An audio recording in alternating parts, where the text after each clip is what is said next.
मौनव्याख्या प्रकटित परब्रह्मतत्त्वं युवानम्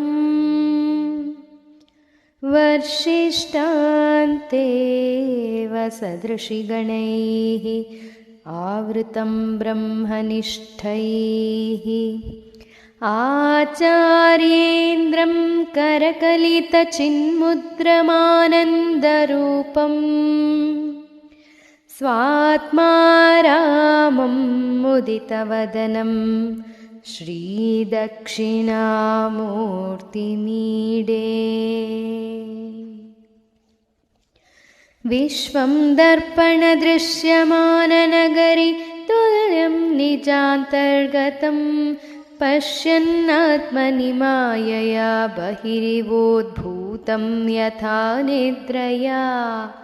यः साक्षात् कुरुते प्रबोधसमये स्वात्मानमेवाद्वयं तस्मै श्रीगुरुमूर्तये नम इदं श्रीदक्षिणामूर्तये। बीजस्यान्तरिवाङ्कुरो जगदिदं प्राग्निर्मिकल्पं शनैः मायाकल्पितदेशकालकलना वैचित्र्यचित्रीकृतं मायावीव विजृम्भयत्यपि महायोगी वयः स्वेच्छया तस्मै श्रीगुरुमूर्तये नम इदं श्रीदक्षिणामूर्तये।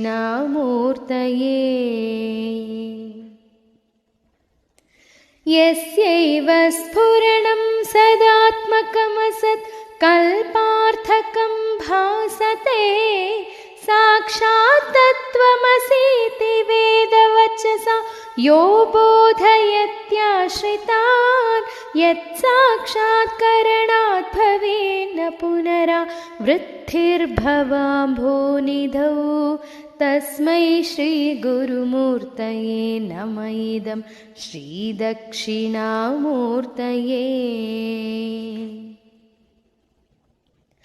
नानाच्छिद्रघटोधरस्थितमहादीपप्रभाभास्वरं ज्ञानं यस्य तु चक्षुरादिकरणद्वारा बहिस्पन्दते जानामीति तमेव भान्तमनुभाते तत्समस्तं जगत् तस्मै श्रीगुरुमूर्तये नम इदं श्रीदक्षिणामूर्तये।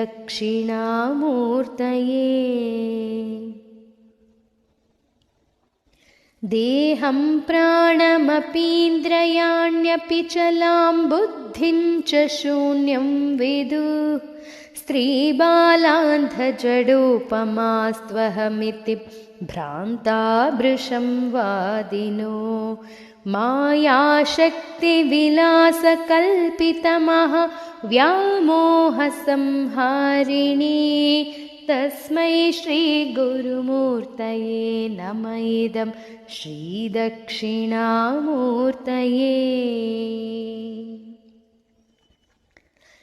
राहुग्रस्तदिवाकरेन्दुसदृशो मायासमाच्छादनात् सन्मात्रः करणोदसंहरणतो यो भूत्सुषुप्तपुमान् प्रागस्वाप्समिति प्रबोधसमये यः प्रत्यभिज्ञायते तस्मै श्रीगुरुमूर्तये नम इदं श्रीदक्षिणामूर्तये।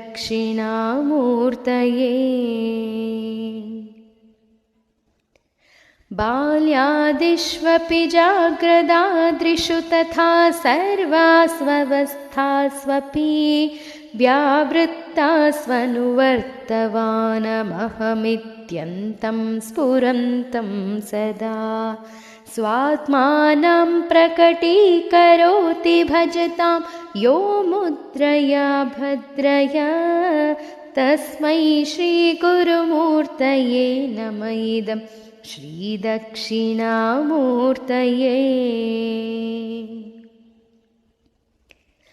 विश्वं पश्यति कार्यकारणतया स्वस्वामि सम्बन्धतः शिष्याचार्यतया तथैव पितृपुत्राध्यात्मना भेदतो स्वप्ने जागृति वा य एष पुरुषो मायापरिभ्रामितो तस्मै श्रीगुरुमूर्तये नम इदं श्रीदक्षिणामूर्तये। भूरम्भास्यनलो नीलोऽम्बरमहर्नाथो महीं शुप्पुमान् इत्याभाति चराचरात्मकमिदं यस्यैव मूर्त्यष्टकम् नान्यात् किञ्चन विद्यते विमृतशां यस्मात् परस्माद्विभो तस्मै श्रीगुरुमूर्तये नम इदं श्रीदक्षिणामूर्तये।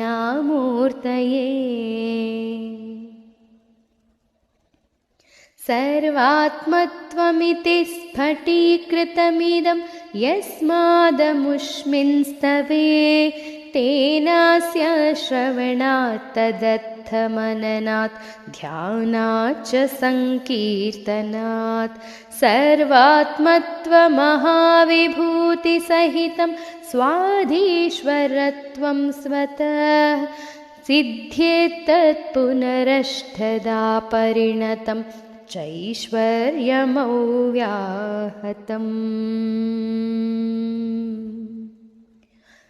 वटविटपि समीपे भूमिभागे निषण्णं सकलमुनिजनानां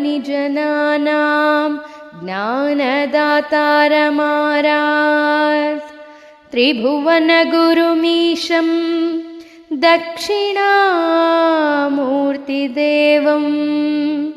जननमरणदुःखच्छेददक्षं नमामि।